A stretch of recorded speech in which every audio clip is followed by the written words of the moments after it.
Welcome back. Bulletin کا باقاعدہ آغاز کریں اور بتائیں آپ کو کہ صدر مملکت ڈاکٹر عارف علی اور الیکشن کمیشن آف پاکستان میں عام انتخابات کے لیے 8 فروری کی تاریخ پر اتفاق ہو گیا۔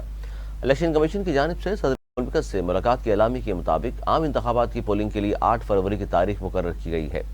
اعلامیے میں کہا گیا ہے کہ سپریم کورٹ کے حکم پر چیف الیکشن کمشنر اور ممبران نے صدر مملکت ڈاکٹر عارف علی سے ملاقات کی۔ ملاقات میں آئندہ عام انتخابات کی تاریخ پر تبادلہ خیال کیا گیا اور صدر کو حلقہ بندیوں اور انتخابات کو پیش رفت سے آگاہ کیا گیا۔ اعلامیے کے مطابق ملاقات میں تفصیلی بحث کے بعد متفق کا فیصلہ کیا گیا کہ الیکشن 8 فروری 2024 کو ہوں گے۔ ایوان صدر کی جانب سے جاری اعلامیے میں بھی 8 فروری 2024 کو ملک بھر میں عام انتخابات کرانے پر الیکشن کمیشن کے ساتھ اتفاق کی تصدیق کی گئی۔ ایوان صدر کی سپریم کورٹ کے حکم پر الیکشن کمیشن کا وفد ملاقات کے لیے آیا۔ وفد اور اٹارنی جنرل نے صدر مملکت ڈاکٹر عارف علی سے ملاقات کی۔ اعلامیے کے مطابق ملاقات میں آئندہ عام انتخابات کی تاریخ پر تبادلہ خیال کیا گیا اور الیکشن کمیشن نے صدر کو حلقہ بندیوں اور انتخابات کو پیش رفت سے آگاہ کیا گیا۔ ایوان صدر کے مطابق تفصیلی بحث کے بعد انتخابات 8 فروری 2024 کو کرانے پر اتفاق کیا گیا۔ چیف الیکشن کمشنر سکندر سلطان راجہ نے الیکشن کی تاریخ پر اتفاق کے بعد کہا کہ صدر سے ملنے سے انکار نہیں کیا، فیصلہ کمیشن کا تھا، ادارے محترم ہیں۔ صدر نے اچھے طریقے سے خوش آمدید کہا، سب نے تصاویر دیکھی ہوں گی، الیکشن کمیشن اپنے موقف پر کھڑا ہے۔ الیکشن کمیشن کا موقف تھا ملک میں انتخابات ایک ساتھ ہوں۔ میڈیا سے غیر رسمی گفتگو میں چیف الیکشن کمشنر نے کہا کہ ہماری خواہش تھی اتوار کا روز پولنگ کے لیے اچھا رہے گا۔ سپریم کورٹ کو 11 فروری کو کہا تھا، اس لیے صدر کو وہی تاریخ تھی۔ پہلے ملک میں فروری میں الیکشن ہوتے رہے ہیں۔ انہوں نے کہا کہ ہر کوئی کہتا ہے الیکشن شفاف ہو، مگر پھر بھی مداخلت کی جاتی ہے۔ ہم پر اکثر بلا وجہ تنقید ہوتی ہے، سمجھتے ہیں اب تک کے الیکشن کمیشن کے فیصلے درست ہیں۔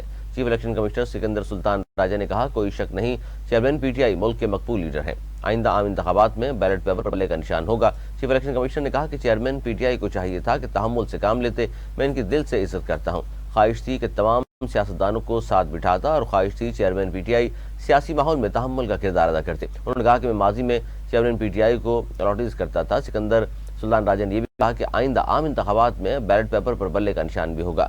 صحافی نے چیف الیکشن کمشنر سے سوال کیا، انتخابات کے لیے اتوار کا دن کیوں نہیں رکھا گیا، جس پر انہوں نے مسکراتے ہوئے جواب دیا کہ اسکول کے بچوں کو ایک اور چھٹی مل جائے گی۔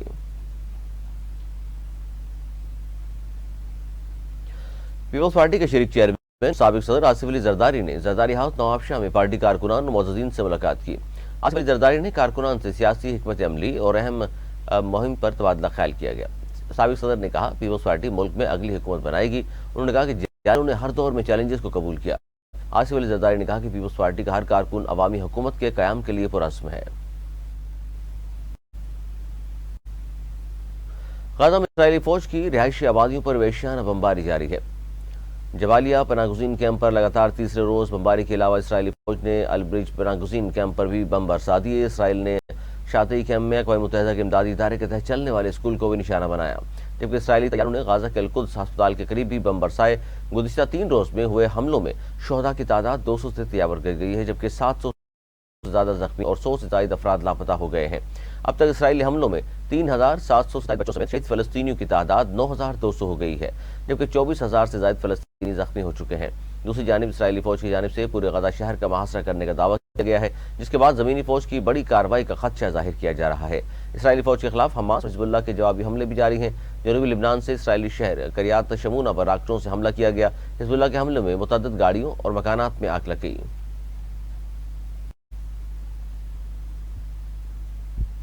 جے یو آئی کے سربراہ مولانا فضل الرحمان نے کہا ہے کہ اسرائیل فلسطین میں درندگی کر رہا ہے۔ یہودی امریکی وزیر خارجہ کہتا ہے امریکہ اسرائیل کے ساتھ ہے، مسلم حکمران بھی کہیں ہم فلسطین کے ساتھ ہیں۔ اسرائیل ریاستی دہشت گردی ہے، فلسطینی مجاہد اپنی آزادی کی جنگ لڑ رہے ہیں۔ کراچی میں طوفان اقصی کانفرنس سے خطاب کرتے ہوئے انہوں نے کہا جے یو آئی کل بھی آزادی کے لیے جہاد کے ساتھ تھی، آج بھی ساتھ ہے۔ فلسطینی بھائیوں نے آواز دی، ہم نے لبیک کہا، پورے ملک میں فلسطین کے حق میں مظاہرے ہوں گے۔ فلسطینی بھائیوں کو بتانا چاہتے ہیں کہ ہم آپ کی آواز پر کھڑے ہوئے ہیں، پورا پاکستان آپ کے ساتھ کھڑا ہے۔ پاکستان امریکہ کی جاگیر نہیں، نہ کسی خاص طبقے کی جاگیر ہے۔ مولانا فضل الرحمان نے کہا کہ انگریز بھی ہمیں دہشت گرد کہتا تھا، ہم نے برصغیر سے اسے بھگایا، ہم افغانستان سے امریکیوں کو بھگایا، ہم نے افغانستان میں جنگ کروانے والوں کو مجاہد کہا۔ 7 اکتوبر کو حماس نے اسرائیل پر حملہ کیا کیونکہ وہ آزادی چاہتے ہیں۔ مولانا فضل الرحمان نے کہا کہ الیکشن میں اب دکھائیں گے آپ ہمارا مینڈیٹ کیسے چوری کرتے ہو۔ 2018 میں الیکشن میں ہمارا مینڈیٹ چوری کیا گیا۔ 2018 کے بعد سے ہم نے اسرائیلی ایجنٹ کا مقابلہ کیا۔ الیکشن کا اعلان ہو گیا ہے، اب ہم اور آپ میدان جنگ میں ہیں۔ ہم الیکشن کے نظام میں بتائیں گے کیسے چوری ہوتی ہے۔ پاکستان پیپلز پارٹی کے رہنما فیصل کریم کنڈی نے کہا ہے کہ پیپلز پارٹی کا تحریک انصاف سے رابطہ نہیں ہوا، نہ ہی ایسا کوئی پروگرام ہے۔ اپنے بیان میں انہوں نے کہا کہ مستقبل کے حوالے سے ہم کچھ نہیں کہہ سکتے۔ فیصل کریم کنڈی نے مزید کہا کہ جو سلوک نواز شریف کے ساتھ ہو رہا ہے وہ اس بات کا ثبوت ہے کہ سویلین ادارے نیوٹرل نہیں ہیں۔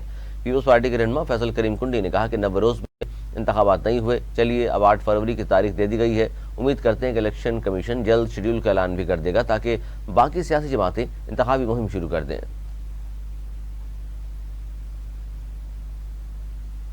تحریک انصاف کے رہنما بیرسٹر علی ظفر اور مسلم لیگ نون کے رہنما بیرسٹر ظفر اللہ نے کہا کہ نگراں حکومت کا تصور ناکام ہو چکا ہے، نگراں حکومت نہیں ہونی چاہیے۔ دونوں رہنماؤں نے اتفاق کیا کہ نگراں حکومتوں کو اس لیے بنایا گیا تھا کہ نگراں حکومتیں نیوٹرل ہوں گی اور صاف شفاف الیکشن ہوں گے، مگر نگراں حکومتیں ناکام رہی ہیں۔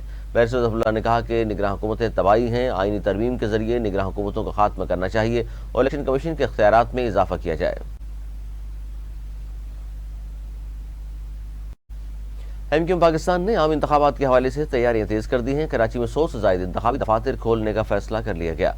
ایم کیو ایم کی قیادت نے سینٹرل آرگنائزنگ کمیٹی کو عوامی رابطہ مہم تیز کرنے کی ہدایت کی، جبکہ کراچی میں 100 سے زائد انتخابی دفاتر کھولنے کا بھی فیصلہ کیا گیا ہے۔ ذرائع کا کہنا ہے کہ رواں ہفتے ایم کیو ایم میں مختلف اہم شخصیات بھی شمولیت اختیار کریں گی۔ اسرائیلی وزیراعظم کی ترجمان تل ہینزنگ غلطی سے غازہ کی صورتحال پر سب کچھ سچ بول گئیں۔ غازہ میں بے گناہ شہریوں کو قتل کرنے اور فلسطینیوں کی نسل کشی کے منصوبے سے متعلق سچ آخرکار الفاظ بن کر ان کی زبان سے باہر آ ہی گیا۔ امریکی ٹی وی کنٹری کے دوران اسرائیلی وزیراعظم نیتن یاہو کی ترجمان تل ہینزنگ نے کہا کہ اسرائیل غازہ میں کسی اور کو نشانہ نہیں بنا رہا سوائے سیولین کے۔ تل ہینزنگ کی زبان سے یہ الفاظ نکلے ہی تھے کہ وہ گڑبڑا گئیں۔ انہوں نے فوراً ہی بات کو گھما دیا اور کہنے لگی کہ نہیں، نشانہ نہیں، دہشت گرد ہیں۔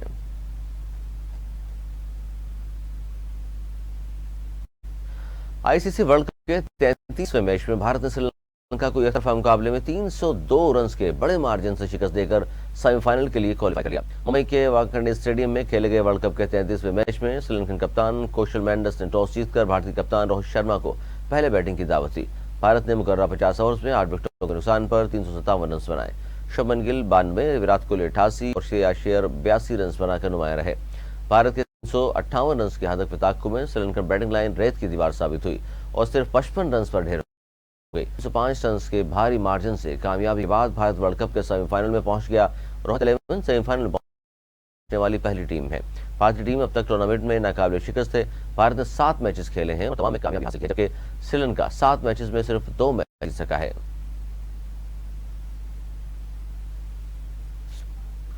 نیوز اسٹوڈیو سے فی الحال اتنا ہی۔ مزید نیوز اپڈیٹس کے لیے دیکھتے رہیے اردو نیوز نیٹ ورک۔